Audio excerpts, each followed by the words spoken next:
Leaving Izzy hiding in the garden, I walked around to the front of the house and rang the doorbell. It was only then I noticed my favorite overalls covered in grass stains. I scrubbed desperately, but it was too late. Maria, what are you doing? What happened to your clothes? I was, repairing a lawn mower. How unusual. Well, do come in. The job I've got for you is a little more delicate.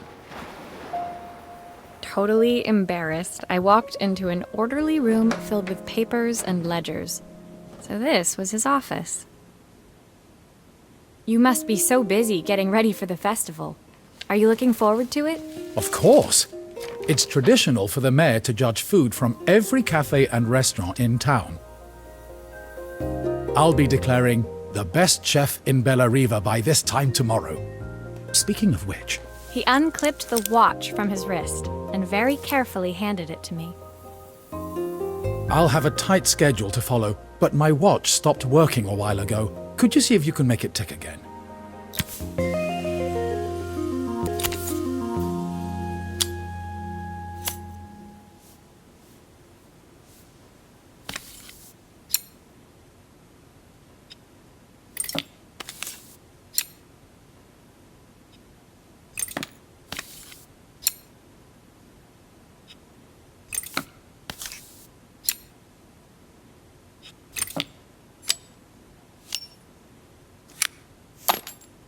The main plate has completely cracked. I'll need to replace it. The cogs look good, though. If I'm careful, I can reuse those.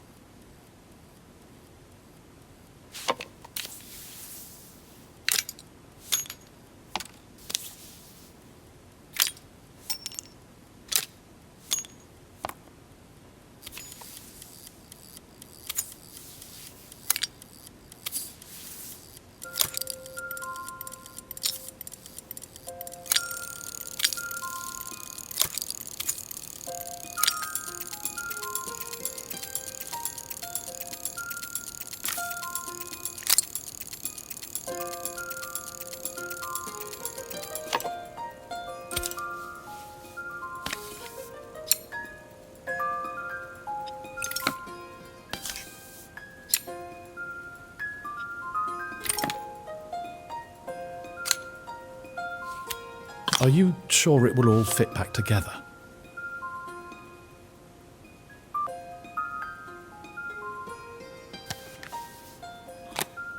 I've not gone a day without this watch since my wife gave it to me.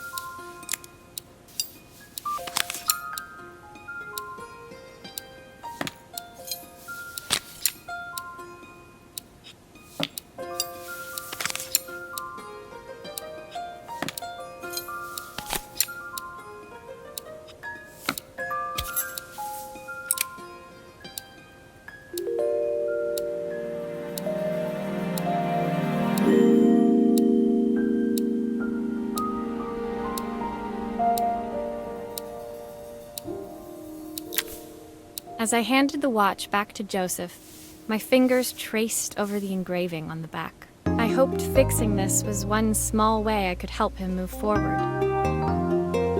I can't believe it's working, Maria. Thank you. My wife was a brilliant woman. Feeling this ticking on my wrist, it makes me feel like she's still here. Watches measure minutes and hours like they're infinite. I didn't know we had so little time. Even with Isabel, I barely see her. And when I do, she acts like she hates me. Just then, the phone rang. Even when he was at home, his work was never done. Sorry, Maria. I have to take this. I'll see you at the festival tomorrow.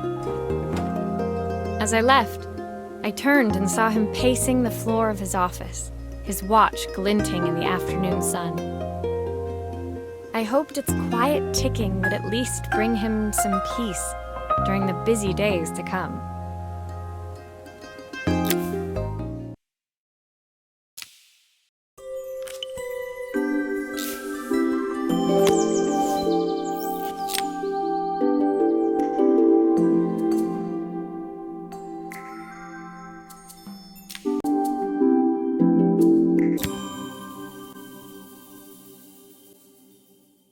When my last job of the day brought me to Carmen's apartment, the door was opened by someone I didn't expect to see, Helena. Sorry for inflicting this mess on you. Carmen's never seen a knick-knack she doesn't want to buy, apparently. Carmen's apartment was a little chaotic, but totally charming. It was easy to imagine her living in a place like this. It definitely wasn't Helena's style. She seemed more upmarket than flea market. I wondered why she was even here. We're having a clear-out, or at least I am. Carmen's not helping, as usual. There's a market at the festival tomorrow. I'm selling some of these things to make her some money. She says she has nothing when there's all this stuff right under her nose. Helena stepped delicately past the items on the floor and reached down to pick up one from the pile. Look at this slide projector. Our parents treasured it, but Carmen treats it like a piece of junk. Can you take a look?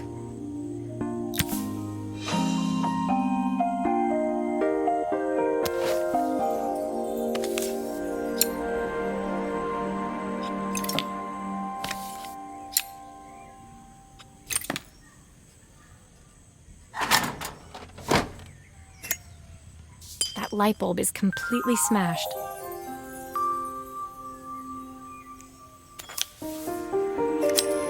Okay, I'll need to redirect the light to the lens at the top for the projector to work.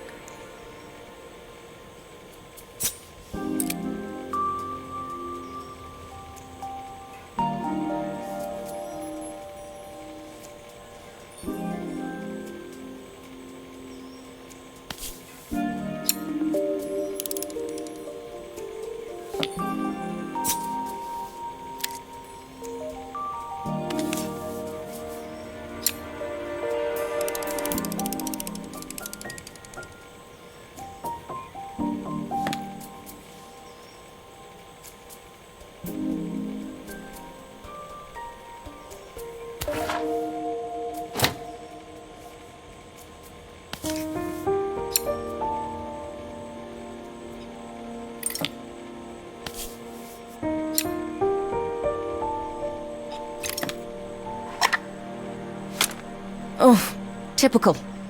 Carmen's even managed to get a slide stuck in here.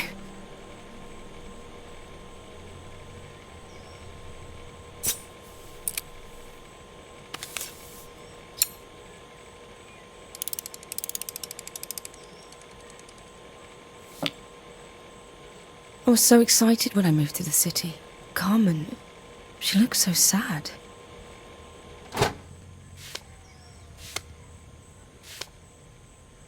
Here's the clicker you'll need to attach. God knows how Carmen broke that as well.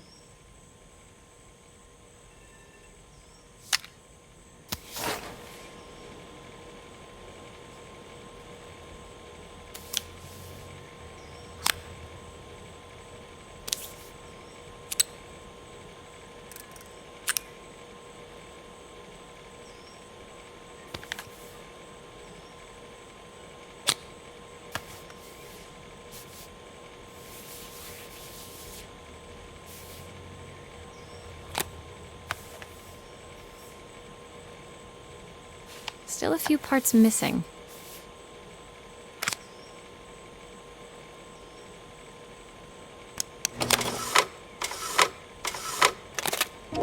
When we were younger, Carmen was always following me around.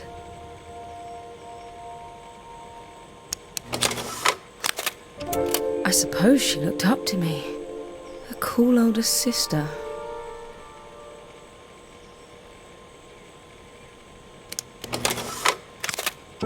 She used to ask me when I was coming home, but I was always too busy. There's still a part I need to attach. Where does it go?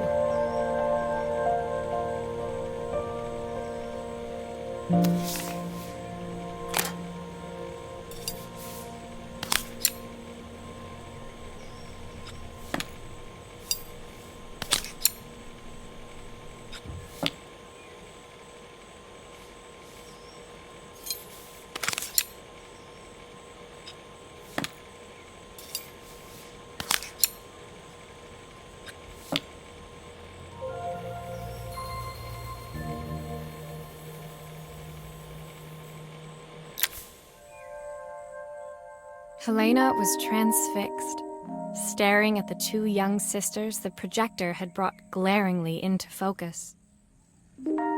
I never meant to let her down. But you haven't, have you? You came all this way just to help with the cafe. Plus the money. That's the problem. There is no money. I lost my job a few months ago. My savings are almost gone. I have nothing. Carmen thinks I'll throw my checkbook at her bad decisions and make them okay. But I can't. Not this time. You know, the funny thing is, I came here wanting to tell her the truth. But she's so infuriating.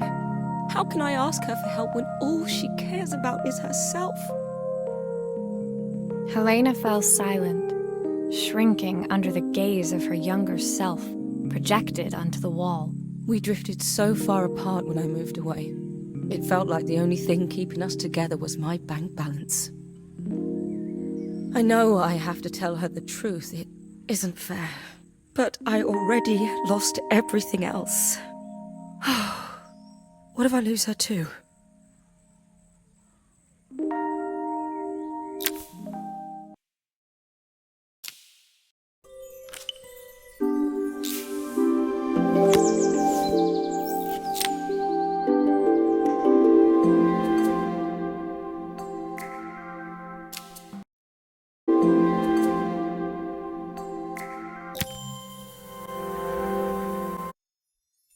The day of the festival finally came, and after all my hard work, I was ready to put down my tools and pick up a fork. The smell as I entered the main square was incredible. Each stall was selling food even more delicious than the last. The competition would start any minute. Most stall holders were waiting anxiously for the mayor to pay them a visit. All of them, that was, except Carmen, who was still frantically chopping vegetables and stirring pots. Maria! Thank God you're here. Can I ask you the world's biggest favour? Helena was supposed to help me run the stall today, but she never turned up. Probably too ashamed to show her face. I can't believe she lied to me. Carmen was stirring so furiously she was in danger of tipping the pot over altogether. The mayor will be here any minute for the judging, but I'm almost out of my special. She wasn't really going to ask me, was she? Not on my day off. I have a stove ready to build and everything. Can you set it up and make me a spare batch?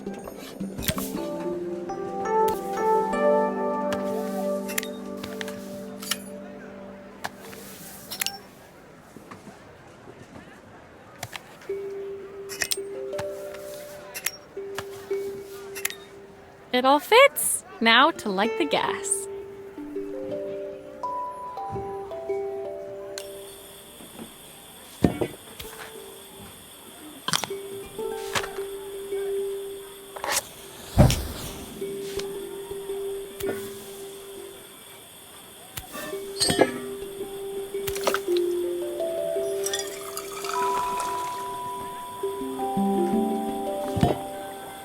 I think that pot is really boiling now. Smells great, if I say so myself. Here are the ingredients that Carmen's given me. What to add first?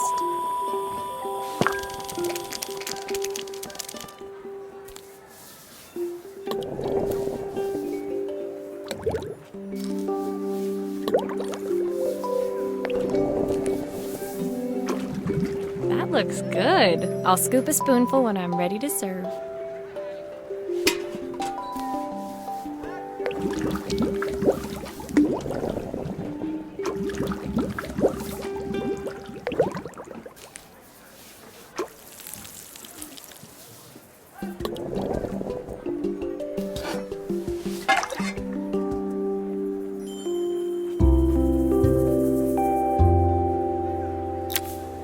My part done, Carmen took over and added the finishing touches.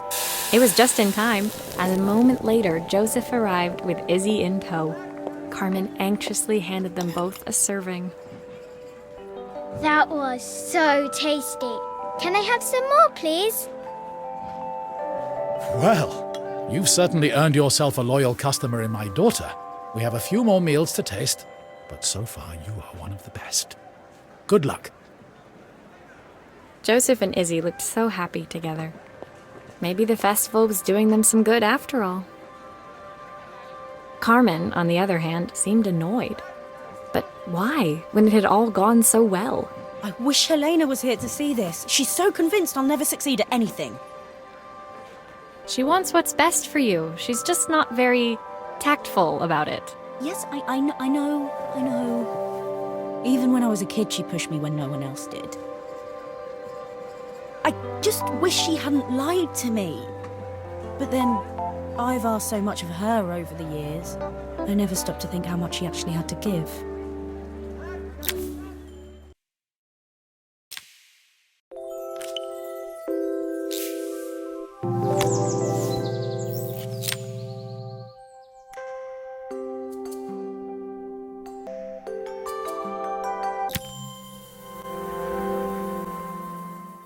The festival finished.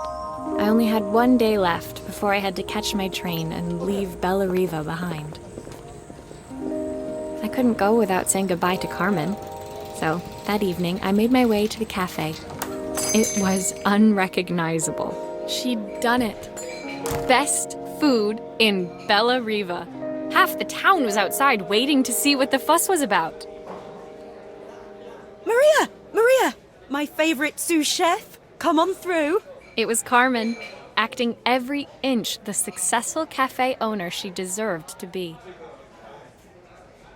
Even Helena was there, serving the coffees. This was the last place I expected to see her after yesterday's drama.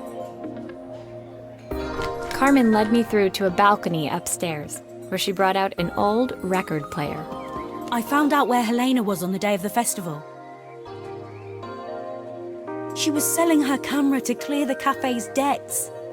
But then she didn't have much left for herself. So, I've asked her to come and stay with me for a while. We have a lot of catching up to do. I wanted to give her this, to cheer her up. We listened to it all the time when we were kids. Do you think it has one last tune in it?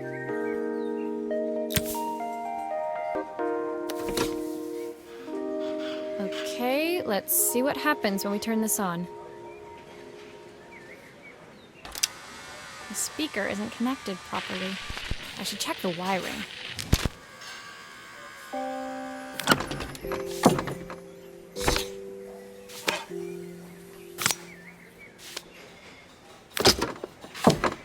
Here's the problem. This wiring isn't connected properly.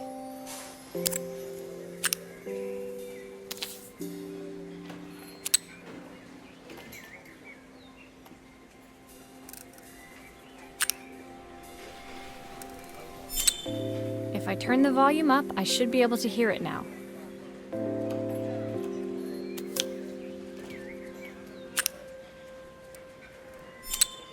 I think that should do it. This record should play beautifully. It's spinning the wrong way. How can I get it to play in the right direction?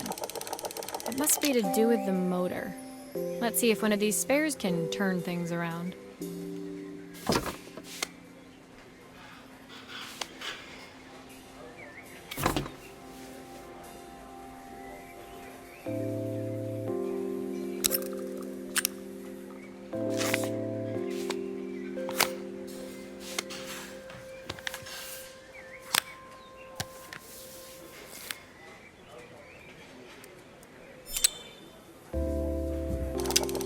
Well, it's playing in the right direction. I should check it's turning at the correct speed.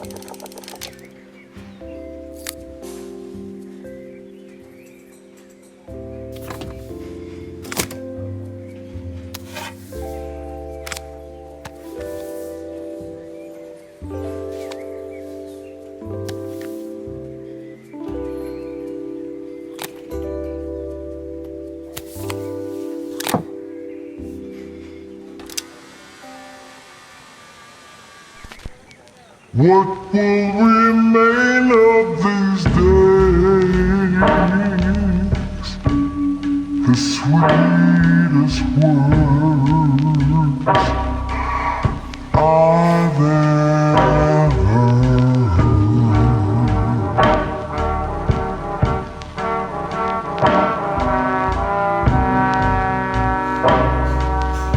What will remain of the smiles, the ones that stole my heart that day?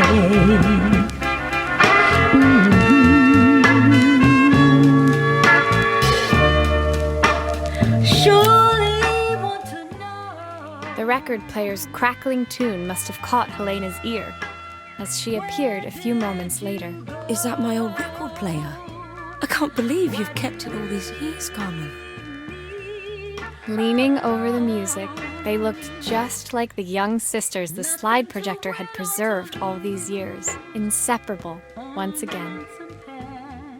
Carmen told me about your camera. That was a really generous thing to do. I loved that camera, but I love my sister more. Now it's her time to be the person she wants to be. I'm going to stay here with her for a while. Make up for lost time. Carmen and Helena's relationship wasn't suddenly going to be perfect, but they were both prepared to try. And to think, it had all started because of a call Carmen made about some seasoning tips. I guess in the end, maybe it wasn't so hard to just pick up the phone and dial. I hadn't spoken to my own parents in a year. I wanted to hear their voices more than anything. But the silence between us was so cavernous. I didn't know how I'd ever find the words to bridge it.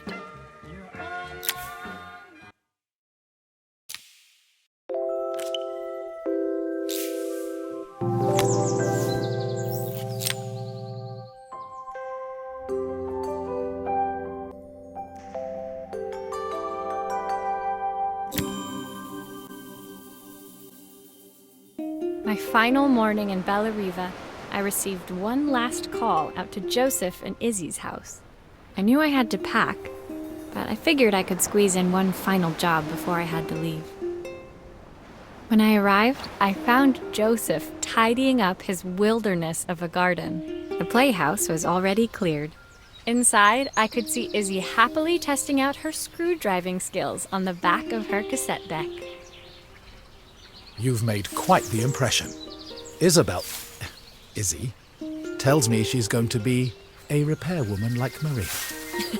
I'm sure she could be anything she wanted if she put her mind to it.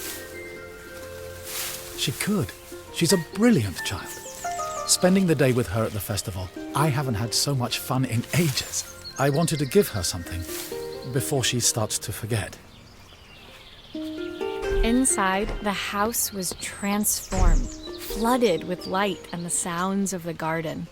It felt alive again. This would be my last repair in Bella Riva, but it felt like it was the house that had really been restored. It's a music box. It used to play beautifully, but now when I wind it up, nothing happens. I'd love for Izzy to hear it sing again. Can you help?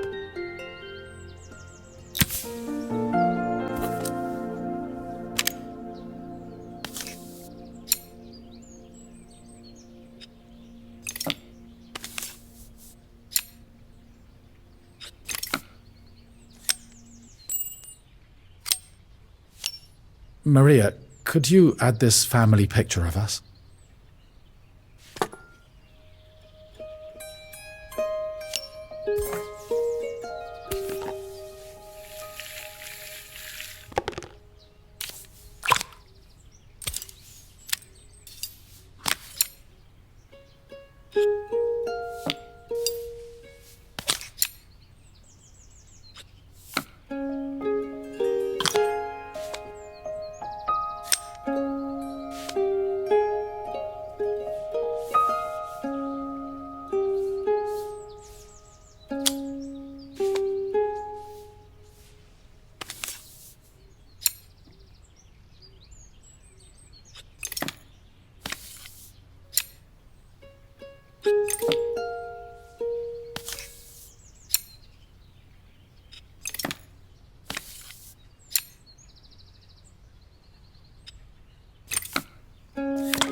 This mechanism is completely broken. I'll need to take it all apart before I can fix it.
Looks like something is still missing.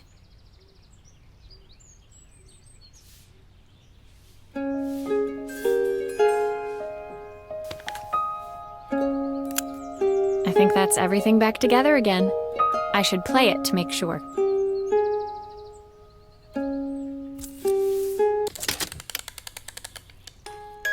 My wife used to sing this song to Izzy each night before bed, but I always worked too late to join them. Will you dream a dream for me if I sit by your side and hold you so tight? Know that I will always love you, even though we both know that we must say goodnight. I've missed so much already. I want to be the father my wife wanted me to be. I've ended up so much like my own father, working all the time. Izzy needs me more than that, especially now it's just the two of us. My daughter comes first. Well, until she gets bored of her stuffy old dad anyway. I'll never ever get bored of you, Dad. Izzy came running into the room where Joseph scooped her up and onto his shoulders. She gazed at the music box, her eyes shining. I'd never seen her look so happy. Thank you, Maria, for everything. The things you fixed for me. I'm so glad to have them back. Joseph was a good father, and I could tell he was determined to be an even better one. When it came down to it, that was all any of us wanted. A second chance to make something right. My time in Bellariva was almost over, but before I left, I knew there was something of my own I needed to fix.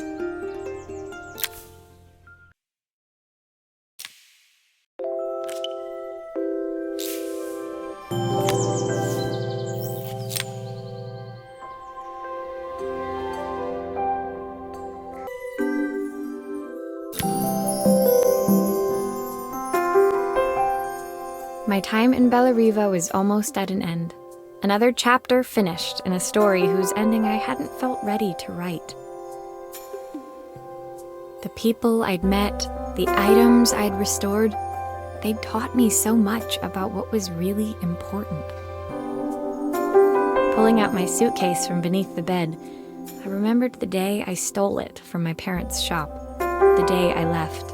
Afterwards, I was too ashamed to call them, to apologize. It was a guilt I'd been carrying around every day since.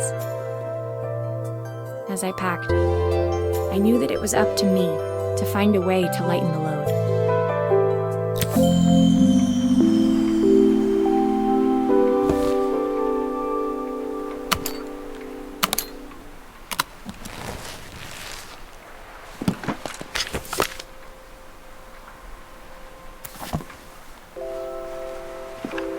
Joseph's idea of light reading for the train. It does look thorough.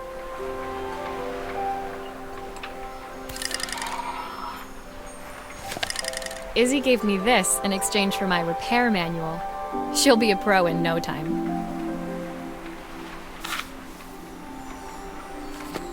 My parents would love Bellariva. Maybe I can convince them to make the trip.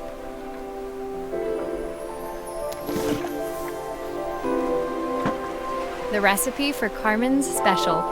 I'm under strict instructions to guard it with my life.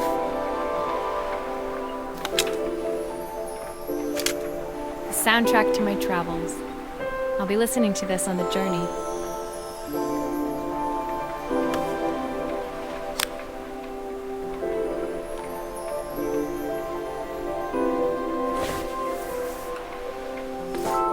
Helena gave me these designer shirts. Not sure I'll pull them off as well as she does.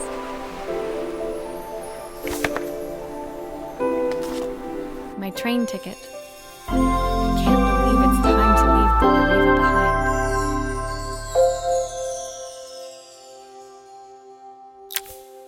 My suitcase was full, but it was my heart that felt heavy as I made my way to the station. I was sorry to be leaving Bellariva behind, but I hoped that, in my own small way, I'd made a difference. Helena and Carmen's reunion was possible because they'd learned to overcome their differences. Joseph had realized he shouldn't let his grief or his work get in the way of his relationship with Izzy. They'd each learned to see things from someone else's perspective. Maybe it was time I saw things through my parents' eyes. I knew it would be easier to jump on the next train, put even more distance between us, but I finally felt ready to talk to them. I just didn't know if they would feel the same. Did I even remember their number? I wasn't sure until I reached for the phone and it all came flooding back.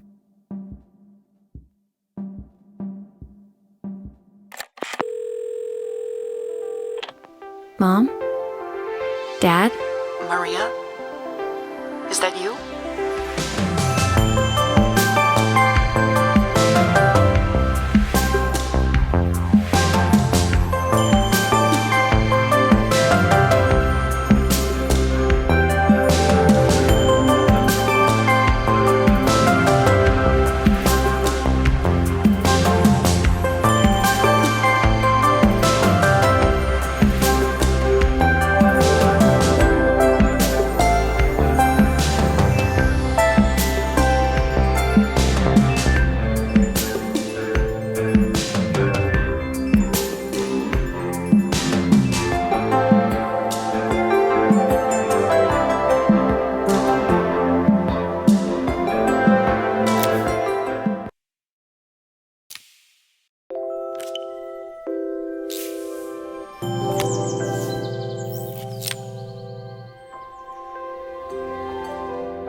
Dear Maria, Carmen here. Sorry I haven't written. The cafe's been absolutely manic since you left.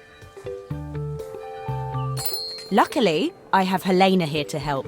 You wouldn't recognise her. She's like a new woman. She's always running round, taking orders and making drinks. I even heard her compliment a customer on their outfit. Personally, I draw the line at fluorescent green bowling shirts, but each to their own. It certainly made the customer smile. She misses the city, though. Bellariva's many things, but it's definitely not as chic as she'd like. She said there was a coffee shop near her old apartment where they made coffee with a shape drawn on top. It got me thinking, I'm an award-winning chef. I can figure out how to put a leaf on a cappuccino. A bit of cosmopolitan coffee might be just what Helena needs. Of course, ordering a new coffee machine was the easy part. I wish you could have seen the mess I got into trying to put the thing together.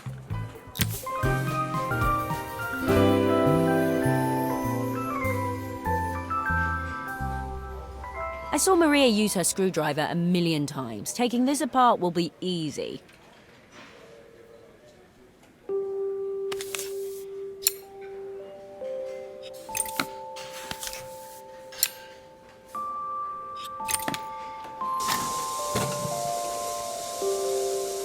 These pipes look pretty simple. I should start with them. I'll need to connect all the pipes correctly to stop the steam pouring out.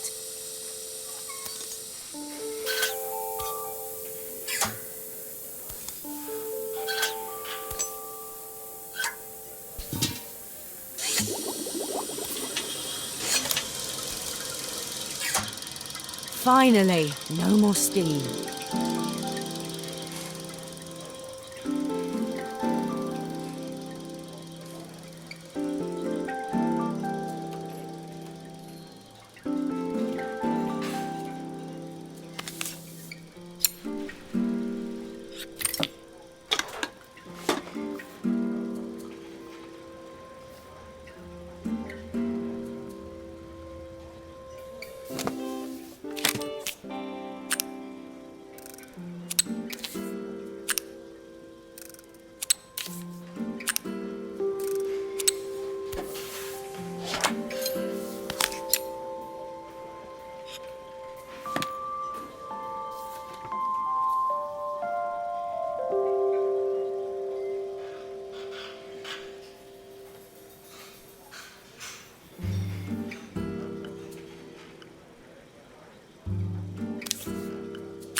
I think that's everything.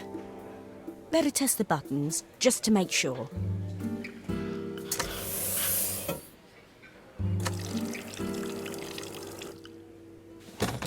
All done. Piece of cake. Time to make my first coffee, I think.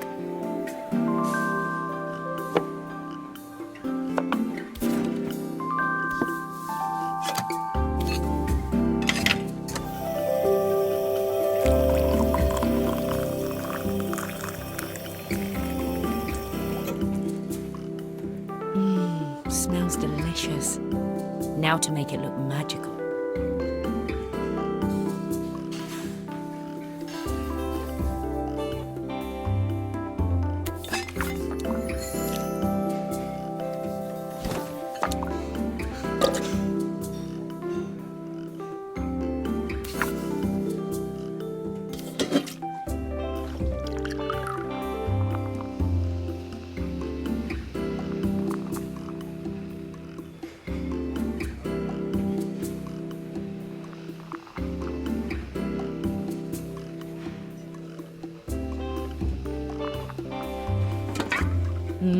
A perfect coffee.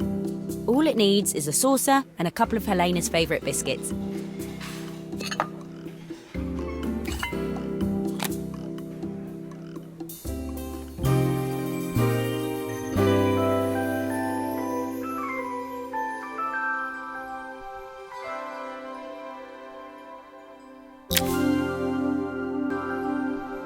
I was feeling more has-been than coffee queen by the time I'd made a drink fit for human consumption. It looked a bit, postmodern, but knowing Helena's refined tastes, I hoped she'd think it was intentional. Always the connoisseur, she didn't even bother to look at it at first. She was so busy wafting it under her nose. Steamed up her glasses, of course. How was she going to see my work of art through an eye full of fog? When she finally spotted it, though, she was totally impressed. I'll admit, she spent several minutes trying to figure out exactly what it was I'd drawn. She decided it was probably a horse. Well, what she doesn't know won't hurt her.